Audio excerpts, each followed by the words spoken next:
My fiancée laughed at my simple proposal, then slept with her rich ex, so I ghosted her and left her in a pile of regret. I'm a 30-year-old guy, and for a long time I thought I had it all figured out. Not in some flashy Instagram perfect way, just simple, steady love. The kind of love where you wake up next to someone and feel safe, feel chosen. Her name was Emily, and for 3 years she swore I was her person. Her words, not mine. "I don't care about money," she used to say, snuggled under my arm on the couch while we shared takeout from a greasy paper bag. "You're my home. We weren't rich, not even close. I'm a mechanic, honest work, long hours, greasy hands." She worked in marketing, part-time, because she said full-time jobs crushed her creativity. I never complained. I covered the rent when she was short, paid off her car insurance once without her even asking. That's what love does, right? Her friends used to joke that I was too sweet for my own good. I laughed along, thinking they just didn't understand our vibe. But sometimes, I'd catch little glances they gave each other when I'd mention how I was saving up for something. Or how I packed our lunches to cut costs. It stung. But I told myself, we know what we have. I spent the better part of a year saving for a ring. Not some flashy rock, just something that felt real, classic, her style. I'd hide 20s and 5s in an old coffee can under the sink, right next to the busted garbage disposal I kept promising to fix. When I finally hit my goal, I thought she'd cry happy tears. I pictured her hands trembling as I opened the box. I even planned the perfect spot. But nothing, absolutely nothing, prepared me for what actually happened. The ring wasn't from some high-end store. It was modest, elegant, a delicate gold band with a small marquise diamond, exactly what her Pinterest board was filled with. I'd studied it in secret for weeks, trying to get it just right. It wasn't the biggest, but it was real. Paid for with sweat, busted knuckles, and extra shifts I didn't tell her about. I didn't want a spectacle. I wanted something meaningful. So I picked the diner where we had our first date, where she spilled coffee on her shirt and we both laughed until our stomachs hurt. I asked the manager if I could reserve the back booth by the jukebox. Bought fresh flowers. Wore the only blazer I owned. I was shaking when I picked her up. She didn't seem suspicious, just kept checking her phone and fixing her lip gloss in the mirror. I told her she looked beautiful. She said, "You always say that," in a way that made it sound like an obligation. We slid into our booth. I tried to play it cool, made small talk, waited for the right moment. I even cued our song on the jukebox, some cheesy 2000s indie track she used to hum around the apartment. Then I pulled the ring box out of my coat pocket. Her eyes widened. For a second I thought I nailed it, and then she laughed, not a nervous laugh, not a surprised laugh. A full open-mouthed laugh like she'd just watched a bad comedy skit. "Oh my God, here? Like here?" she said, looking around the diner like it was a gas station bathroom. "This feels like a prank." The people in the booth behind us stopped eating. I couldn't breathe. My hands were still holding the open box. She was still laughing. At first, I thought maybe she was in shock. Maybe the laughter was just nerves. So I smiled awkwardly and said, I'm serious." But then she tilted her head, gave this half sneer and whispered, "Babe, this feels so cheap." Those exact words, like a punch straight to the gut. She looked at the flowers on the table, the jukebox in the corner, the ring in my hand, and then back at me. "I thought you were kidding. I mean, a diner?" she said, laughing again, louder this time. "You could have at least done something a little more, I don't know, special?" The waitress froze mid-step with a tray of onion rings. A couple at the next booth tried not to stare, but they were absolutely listening. My face burned hot. My heart was pounding so hard I could hear it in my ears. "I thought this was special," I said quietly. My voice cracked. She sighed, like she was explaining something obvious to a child. "It's sweet, I guess, but this isn't how I pictured it. I mean, my friends had photographers, rose petals, rooftop dinners. This just feels small." She pushed the ring box back toward me and stood up. "I can't do this right now," she muttered, grabbing her bag. The bell above the diner door jingled as she walked out, heels clicking on the pavement. I just sat there staring at the ring in my hand, trying not to crumble in front of strangers. The waitress set the onion rings down gently. "I'm so sorry, hun," she whispered. I nodded, but I couldn't even find the words to answer. My hands were trembling, not from nerves anymore, but from humiliation. That night, She didn't come home. I didn't sleep that night. Just sat in the living room staring at the ring box like it was mocking me. I kept checking my phone every few minutes, thinking maybe she'd text something, anything. An apology. An explanation. A sign that she realized how much she'd just shattered me. But nothing came. By morning, I caved. I texted her, "Can we talk?" Then, "I'm sorry if it wasn't what you expected." And finally, "I just wanted to make you happy." Hours passed. Around noon, she finally replied, "You're sweet, but I just need space right now." Sweet, not loving, not regretful. Just sweet, like I was a harmless golden retriever that fetched the wrong stick. Still, I kept trying. I sent flowers to her office. She didn't reply. I left a note on her nightstand the next day, something about how love isn't about grand gestures, it's about the little ones. The shared coffee mugs, the laundry folding, the late-night drives. Stuff that actually meant something. She never mentioned the note. By the end of the week, I could feel her slipping. She started coming home later, saying she was with coworkers. Her phone never left her hand. She kept it face down. That was new. One night, I asked her directly, "Are you okay? Are we okay?" She looked up from the couch, eyes glassy, and said, "I don't know. I just need time to figure things out." And that's when I knew she was already halfway out the door. I thought the worst part was her laughing at the proposal. I was wrong. That was just the opening act. The real betrayal hadn't even begun yet. About a week after the proposal disaster, I noticed she was packing a small weekend bag. I asked, "You going somewhere?" Trying to sound casual even though my chest felt like it was caving in. She shrugged. "Just a little solo trip. I need to clear my head." I wanted to believe her. God, I needed to believe her. So I smiled and said, "Okay, just let me know when you get there, yeah?" She didn't. Instead, 2 days later, her friend Tara posted a story on Instagram. It was only up for a few minutes, but I saw it. A clinking champagne glass, a rooftop view, and a man's laugh in the background. A voice I hadn't heard in years, but one I could never forget, Daniel, her ex. The one with the BMW and a trust fund. The one who used to whisk her off to beach resorts and send her designer handbags just because. I felt sick. My hands were shaking as I tapped through Tara's other stories, but that one had vanished. Deleted. I waited until Emily got home, suitcase in hand, fake exhaustion on her face. She kissed my cheek like nothing happened. I couldn't hold it in. "Did you see Daniel this weekend?" She blinked, just once. But it told me everything. Then she frowned. "Seriously? Why would you ask me that?" I said, "Because Tara posted a video." "I heard him," she froze, then gave a sharp laugh. "It was just dinner. That's it. I needed closure. That word hit like a gut punch. She'd gone to her ex behind my back. Lied about it. And now she was acting like I was the one being unreasonable. I stood there, hollowed out, but part of me knew. This wasn't a one-time thing. This was the beginning of the end. I didn't want to become that guy. The paranoid boyfriend checking devices and stalking social media. That was never me. But something had shifted, and deep down, I already knew I wasn't crazy. A few days after her closure dinner, I noticed her old iPad was still synced to her Apple account. It had been collecting dust in the bottom drawer of the hallway cabinet. I don't even know why I opened it. Curiosity? Desperation? Something darker? When I unlocked it, her iMessages loaded almost instantly. I wasn't prepared. I swear I wasn't prepared. There they were, weeks of texts between her and Daniel, flirty, intimate, filled with inside jokes I didn't understand. She had even started using old pet names I thought she'd retired after they broke up. But the worst part? The photos, selfies from our apartment. Her in my hoodie captioned, "Missing your arms."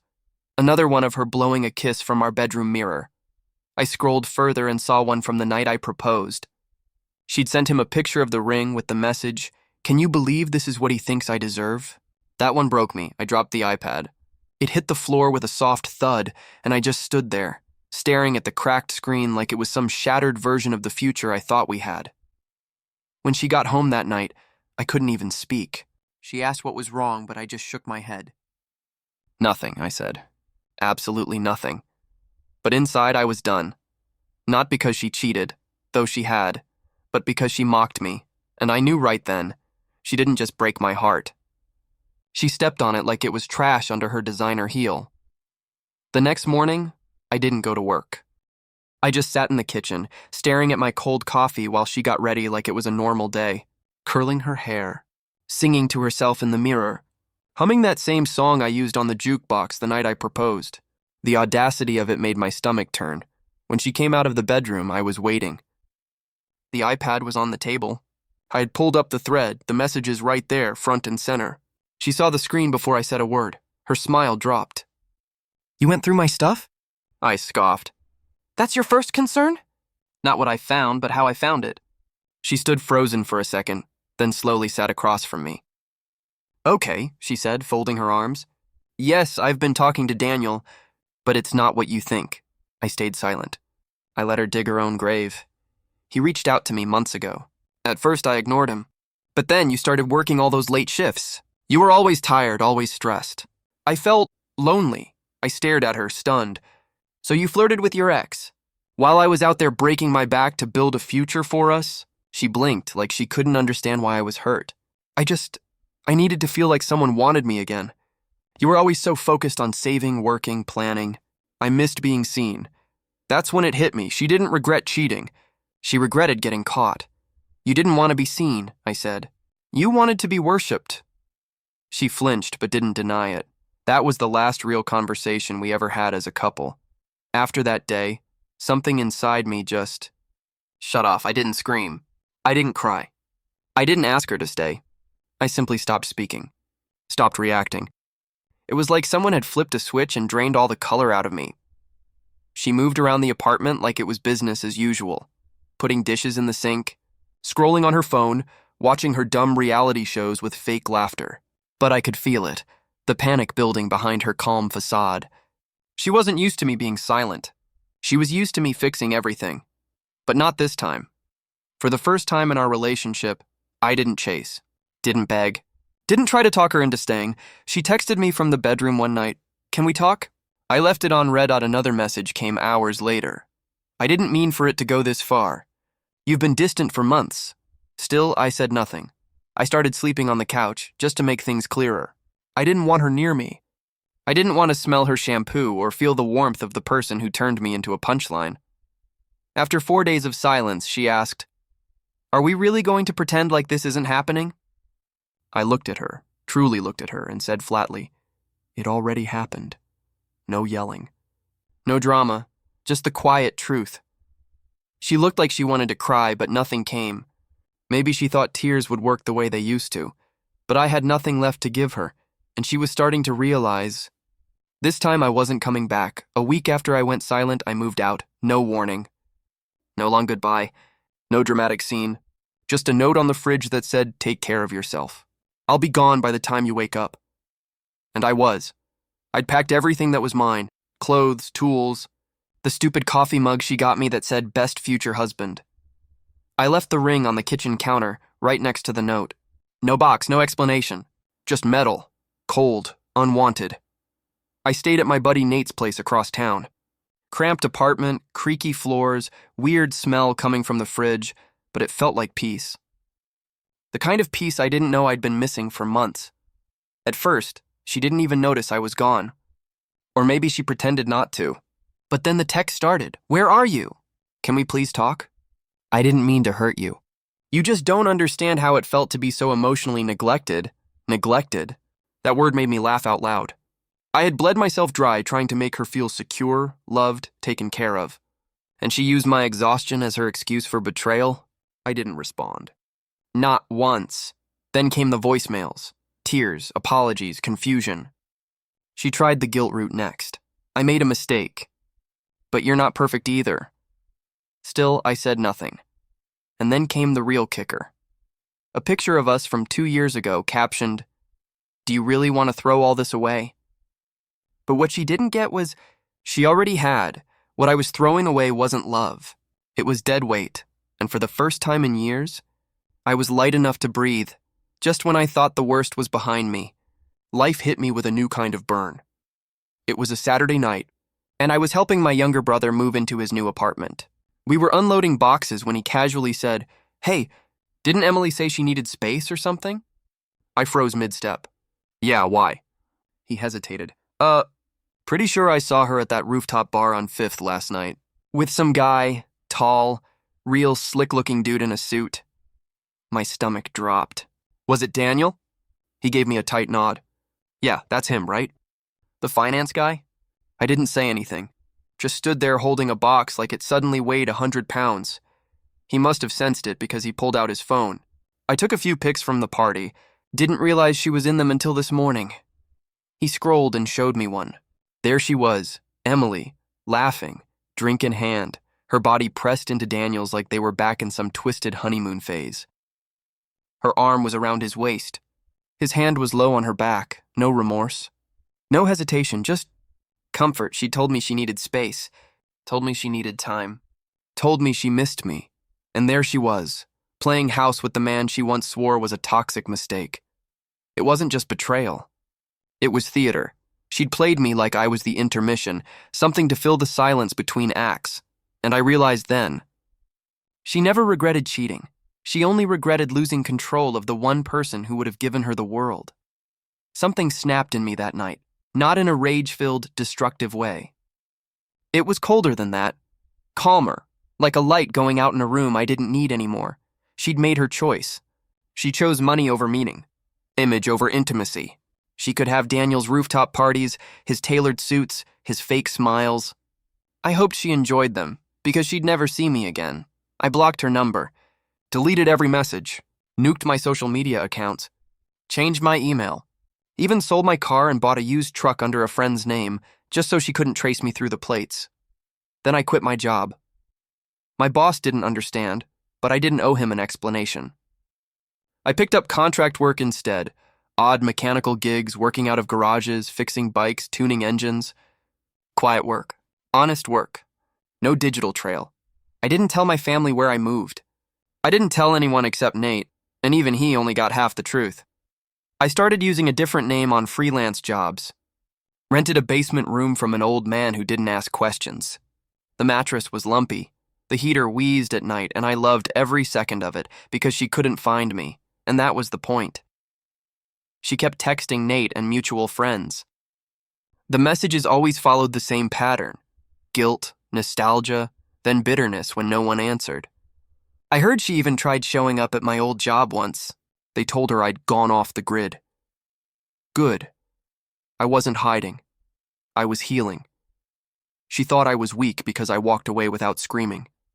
What she didn't understand was, when a man goes quiet, that's when you've really lost him. There was no triumphant montage, no instant glow-up, no poetic justice waiting at the end of some emotional finish line, just silence. Days blurred into nights in that tiny basement room. The ceiling was so low I had to duck in the shower. My clothes smelled like damp concrete. The only window faced a brick wall. I lived off ramen, gas station sandwiches, and whatever small jobs I could find, but for the first time in years, I didn't feel like I was drowning. There were nights, though, hard ones. I'd lie awake with that aching hollowness in my chest, missing the idea of her more than the reality. Missing the feeling of being loved, even if it had been fake. There were moments I questioned everything. Was I overreacting? Should I have fought harder? Was walking away a mistake? But every time those doubts crept in, I'd remember her voice, crystal clear. Can you believe this is what he thinks I deserve? And it grounded me like a slap across the face. That wasn't love. That wasn't someone who saw me. I had nothing now. No home, no stability, no partner. Just me, a beat-up truck, and a handful of tools. But I was finally free. Free from the pressure to constantly prove myself. Free from walking on eggshells, trying to be enough for someone who already decided I wasn't. I started journaling at night, something I never did before. Just raw thoughts, regrets, rage, little glimpses of hope. Sometimes I'd write to her. Not to send, just to release. One night I wrote, "You laughed at the only honest thing I've ever built. I hope you're proud, and for the first time in months, I slept without waking up, gasping for air." It's funny how life rebuilds itself while you're not looking. About a year after I vanished, I opened a small auto shop with a guy I met on a contract gig. It wasn't much, just a garage behind a strip mall, faded signage, secondhand equipment, but it was mine. Every dented toolbox, every grease stain on the concrete, it all screamed freedom. We got by doing honest work. Oil changes, engine rebuilds, brakes, diagnostics. Word spread. Customers came. Slowly, stability returned. And then one Wednesday afternoon, she walked in. I was under the hood of a '98 Corolla, hands filthy, shirt soaked with sweat. I only looked up when the bell above the door chimed. I wiped my hands with a rag and froze mid-step. Emily. She looked smaller somehow. Not physically, but emotionally. Like the air around her had changed. Her hair was pulled back in a tight bun, like she was trying to look polished but couldn't quite hold it together. Her makeup didn't hide the fatigue under her eyes. She smiled, awkwardly. Hey, she said, like it hadn't been over a year since she shredded me to pieces. I stood still, waiting for my brain to catch up, for my hands to stop clenching. I was in the area, she said, tucking her hair behind her ear. Saw the sign. Thought I'd stop by. I nodded, said nothing. She looked around the garage, trying to fill the silence. This is nice, she offered. Really nice. I'm proud of you. Proud of me, as if she'd ever supported this version of me when it wasn't covered in guilt and flowers. She stepped closer. You look good, she said quietly. Healthier. I looked her dead in the eyes and said flatly, busy. She nodded slowly, and for the first time in her life, she didn't know what to say. She lingered near the workbench, pretending to admire a rusty carburetor like it was a piece of art. I could see her mind racing, searching for the right combination of charm and vulnerability that used to crack me open like clockwork. I've thought about you a lot, she said softly. I didn't expect you to disappear the way you did. I wiped oil from my hands, pretending to focus on the invoice in front of me. I didn't respond. She waited. Then she added, Daniel and I, we didn't work out. There it was. The confession she came here to drop like a fishing line, hoping I'd bite. I looked up slowly, expression blank. Not surprised. That caught her off guard. She gave a little laugh, weak, unsure. He wasn't who I thought he was. Controlling, distant, always traveling. I guess I confused excitement with something else. I didn't say a word. I didn't owe her closure. She took a breath, voice catching in her throat. You were always good to me, even when I didn't deserve it. I see that now. Then came the punchline. I miss you. I met her eyes, those same eyes that used to own me, and all I felt was distance. Like she was standing on the other side of a closed door I never wanted to open again. I set the invoice down, stepped past her, and grabbed the keys to the next customer's car. You take care, I said. Her lips parted, like she wanted to say more, but no words came out. She stood there, alone in the echo of her own mistakes, in the smell of oil and second chances that didn't include her. She turned to leave. The bell above the door rang as it closed behind her. And just like that, she became a memory I no longer wanted to revisit. She didn't stop after that. Over the next few weeks, I started getting messages through mutual friends, casual ones at first. Hey, Emily was asking about you, or she said she misses the way you made her feel safe. I never replied. I didn't ask follow-up questions. I let the silence speak for me. Then came the more desperate ones. She's not doing great. She told me she messed up everything good in her life. She says she thinks about you every day. Each time I just nodded and moved on. Because what they didn't realize is, her regret wasn't my responsibility. I didn't want an apology wrapped in loneliness. I didn't want her reaching out just because Daniel showed her what being used really felt like. She didn't miss me. She missed the version of herself she could be when I was still willing to carry her baggage. Nate told me she'd even tried showing up at my old apartment again. Stood outside for an hour until a neighbor told her I hadn't lived there in nearly a year. She asked if they had my new address. They didn't. And they wouldn't have given it if they did. I'm not angry anymore. That part's long gone. What I feel now is clarity. She once told me she didn't feel seen in our relationship. The irony is, I see her more clearly now than I ever did before. And what I see is someone who only loves you when the world doesn't offer her better options. So no, I don't answer her messages. I don't respond to the olive branches she sends through other people. I don't even say her name out loud anymore. Because that chapter is closed, and I finally know what peace tastes like. Sometimes I still think about that night at the diner, the way her laughter cut through the room like a knife. How small I felt, holding that ring, months of hard work in a tiny velvet box, while she smirked like I was offering her a joke instead of a future. That laugh used to haunt me. Now, I'm glad it happened, because that laugh told me everything I needed to know. It told me she saw love as performance, not partnership, that she valued optics over effort, status over sincerity. It hurt like hell back then. But now I see it for what it was, a gift wrapped in pain. Today that ring sits in a drawer at my shop. I thought about pawning it once, but I keep it as a reminder, not of her, but of me, of the man I was willing to be for someone who didn't deserve him.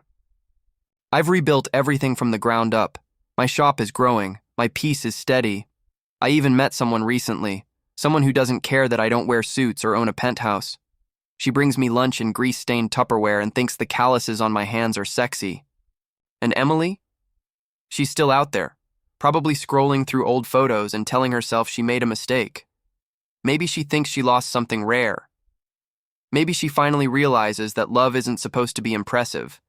It's supposed to be honest. But that's not my concern anymore, because while she was out chasing castles in the clouds, she lost the only real thing she ever had. She thought I was paying off her loans. She didn't realize the real price was losing someone who would have done anything for her. And now she's alone while I'm finally home,